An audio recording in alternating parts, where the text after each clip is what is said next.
Okay, get up on the roof here at 218 Pelican Drive, Northeast Palm Bay. Glenda and Don asked me to come out and check the roof after they've come back and talked to the neighbors and see a bunch of new roofs in the neighborhood. They realized that there was storm damage possibly in February of this year. So they called Florida Native, which is who I'm with, to come out and check the roof. And so I've made some notes and there's a lot to go over, so let's just jump right in. I have 3 reminder arrows. Well, 2 things. We're going to talk about storm damage, but we're also going to talk about how we're going to redo your roof for you correctly. And some of these reminder arrows include that. So the first arrow is to talk about the flashing. So it goes without saying how vitally important it is to redo this flashing correctly, especially where you have one roof cascading, water falling onto another roof, and then water pushes back underneath. You can even see the depression in the wood there. The next arrow is talk about the drip edge. We're going to replace the drip edge with your new roof. Obviously it will be white in this case. And then the third arrow is to talk about the depression in the wood right there. So a really important thing about what we do is that when we remove all the shingles, get down to the bare plywood, we're going to inspect every inch of this roof for anything remotely bad, suspect rotted wood. We're going to replace that. We typically don't have to charge extra. You get 100 square feet with your new roof install. The other thing before I get up the ladder I want to talk about, one of the first things I noticed is the amount of granule loss that's up on the roof. It's kind of like, 30–40%, but what happens, and it's worth talking about, the granules in every sense of the word are the sunblock for your house. When you lose the granules, all the protective chemicals in the asphalt shingles start to leach out, and then the shingles start to become extraordinarily brittle, almost like saltine crackers, just like that. So when you have this in conjunction with high winds or hail, you start having problems with lift up or breaking off shingles, and that's exactly what we're going to talk about the most of today, just like this guy here, but there's a lot more to show you. See the granules that are impacted into that? That's a typical example of a hail impact. So apparently there was 2 events in February that I'm just learning about for Palm Bay and West Melbourne. One was at the beginning of February and one was at the end of February. So here's another perfect example. This is called lift up.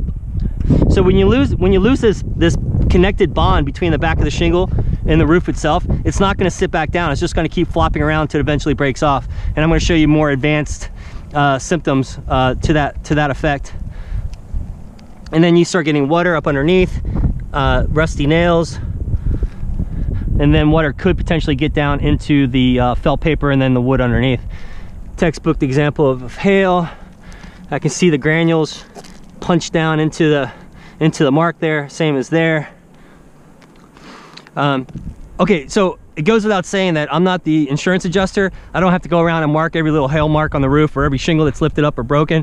I just need to show conclusive proof that there is substantial damage on the roof so that the homeowners can call their insurance company confidently and say, hey, we need help. We need to get an adjuster out here to look at our roof because there's definitely a problem going on, which there certainly is. Good example there. Oh, so these arrows, see these hinge marks here? Look how this whole section is just literally hanging on.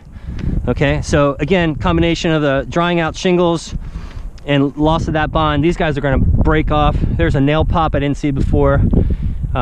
Hinge marks, you can clearly see those, right? Poor guys like that. Look at this one. So this one may have been around since March 27th of last year, who knows, but same effect. And then we got damage, more hinge marks, broken shingles.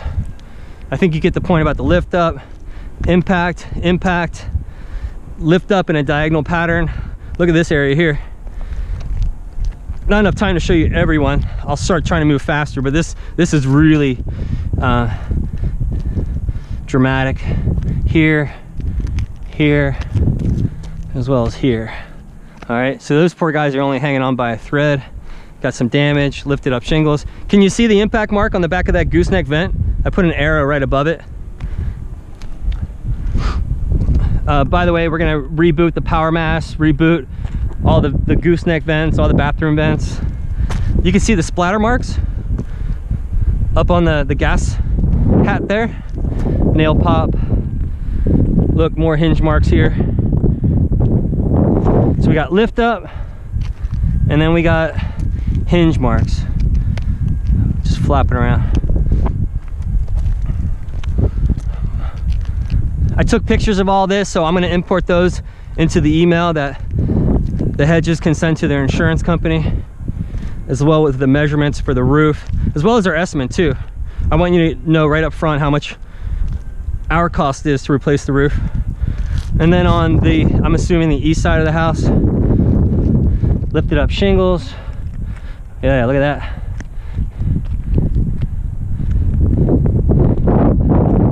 Broken off shingles, look at all the broken shingles. And then we have this whole section here, just hanging on by a thread. Oh yeah, sorry, one more thing I gotta show you because it's unique. Oh, in this area here, look, can you see this?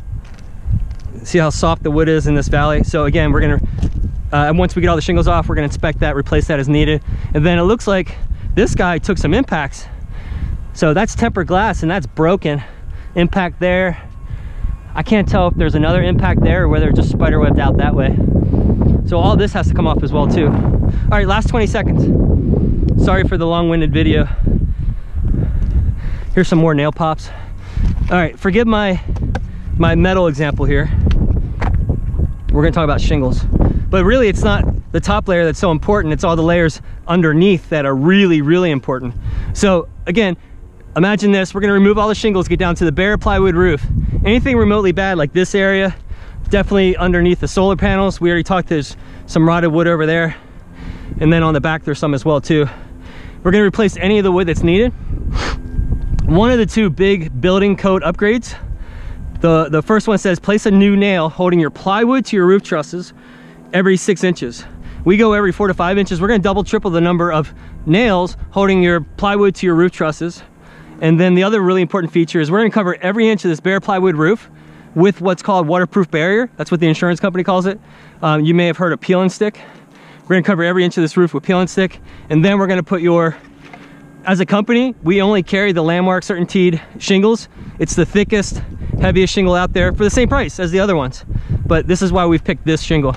And then we're gonna put your Landmark Certainteed shingles on top of that. So there's your overview and damage report. Thanks.